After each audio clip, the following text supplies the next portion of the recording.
Hi, welcome back to my channel, and today I'm doing a K-pop 101 video about some basic K-pop phrases that you should learn.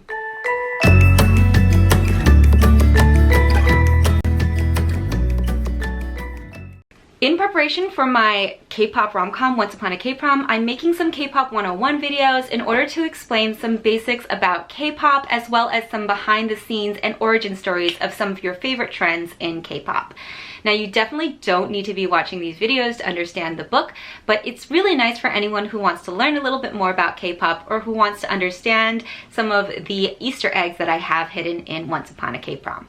So let's just get into it. Some basic phrases that you should know if you're brand new to K-pop. Now, within each group, sometimes each member has an assigned position of what they're responsible for in that group. There is the main vocal, which is pretty self-explanatory. This is someone who is responsible for the vocals, and they are often the best vocalist in the group. These are people like BTS's Jungkook or Blackpink's Lisa. I have a main vocalist in my main group, WDB, in Once Upon a K-Prom, and that's JD. We also have lead vocal and sub vocal. So lead vocals are people who are also really good at singing, they're just not the main vocal. And then sub vocals are people who support the lead and the main vocals. In WDB, my lead vocalist is Jaehyung. So then we have the rappers. And again, we have main rappers and lead rappers. So main rappers are, again, self-explanatory, the best rapper in the group. These are people like BTS's Suga or Blackpink's Jennie. And in Once Upon a K-Prom, I do have a main rapper, and that's Robbie, and he is my love interest right here, pink hair. Okay, then we also have the dancers. Of course, we have main dancers like J-Hope or in BTS or Lisa in Blackpink, and then my main dancer in Once Upon a K-Prom is Jun. Now, in third and fourth generation of K-pop, there has been a trend to not give official assignments to members of their position within a group when it comes to the talent, and instead kind of just grouping them into general vocal line, dance line, and rap line. This was popularized by 17 when they split up their group into the rappers, the dancers, and the singers. Other groups that do this are people like Stray Kids, who has the vocal line with IN and Seungmin, the rapper line with Changbin and Han, and the dance line with Lino, Felix, and Hyunjin. Outside of these positions of talent, we have the leader. Now, that is the person who is responsible for making sure everyone is doing what they're supposed to be doing, practicing when they're supposed to practice, ready to go to music shows. They give information to the group that's given to them from the company, and they're just generally in charge of making sure everything is functioning well within the group and with the members. So this is people like BTS's RM, Blackpink's Jisoo, and I have a leader of WDB as well, and that's the oldest member of WDB, JD. We do also have unofficial positions. The first one is one that I don't know how I feel about it, but it's existed since I've ever been into K-pop, and that's the visual. So it's the person who's considered the most attractive or the face of the group. Now, this is not usually assigned by the company anymore. It's oftentimes just done by the fans and the fandoms, so there's often a dispute on who the visual is of any group.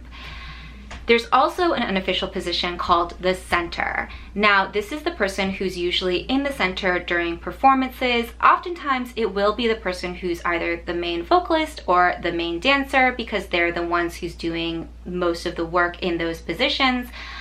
Most groups don't have an official center. It does rotate depending on the song, but there are groups that have had official centers, and oftentimes these are groups that are created through survival shows. The person whoever gets first place is often the center.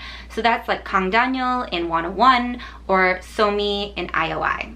The final unofficial position is actually my favorite, and this is the mood maker or the vitamin of the group. This is the person who just makes everyone else feel happy and feel better. Whenever anyone is tired or down, they can make them happier and more energized. They're just making everyone more invigorated. And I truly believe J-Hope is the mood maker or the vitamin of BTS, and I love members like that so much that I had to make one for Once Upon a K-Prom, and that's Moonster. Alright, now that you know the different positions in a group, it's time to pick your favorite. And we have a term for that in K-pop called your bias. It's whoever you have a bias for. For example, I have a very strong bias for Suga in BTS or Lino in Stray Kids. There's no set reason for why a person chooses their bias. It's just whoever they tend to like the most and appreciate the most in the group. Now, even if you have your favorite, there will sometimes be that member who is trying to make you choose them instead, either because they're so charismatic or they're so talented or they're so funny. And this is called the bias wrecker. This is the person who, no matter how much you are set in your ways and you say that you have your bias, they will come in with their cuteness or their talent and they'll make you waver on who is your favorite in the group. I definitely have some bias wreckers of my own. In BTS, I would say it's either V or Jungkook, and then in Stray Kids, it's either Han or Felix. Okay, so now that you understand the positions, you have your favorite member, welcome to the fandom of your favorite K-pop group. You need to learn what your fandom name is now. Every fandom in K-pop has a fan name, and this is something that is assigned to their fandom by the group and the company. So it's something that they make up that has an importance to either the theme of the group or the name of the group. So, for example, 방탄소년단 means Bulletproof Boy Scouts, and they have chosen the word ARMY for their fandom. So if you're a fan of BTS, you would say, I'm ARMY. There's also other reasons for choosing a fandom name, like Blinks for Blackpink, which is just taking the first part of Blackpink, the BL, and the last part, the INK, shoving it together and creating Blink. And then another example is Stay for Stray Kids.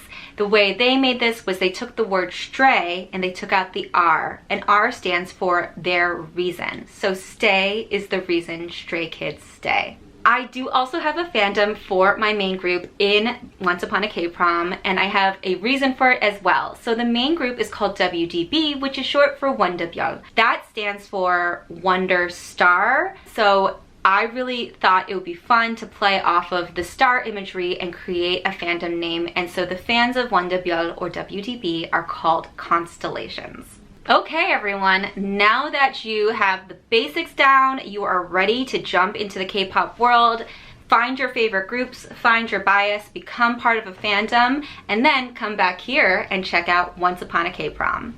I hope you enjoyed this video. If you did, I'd appreciate a thumbs up or a subscription to this channel, and I will see everybody next time. Bye!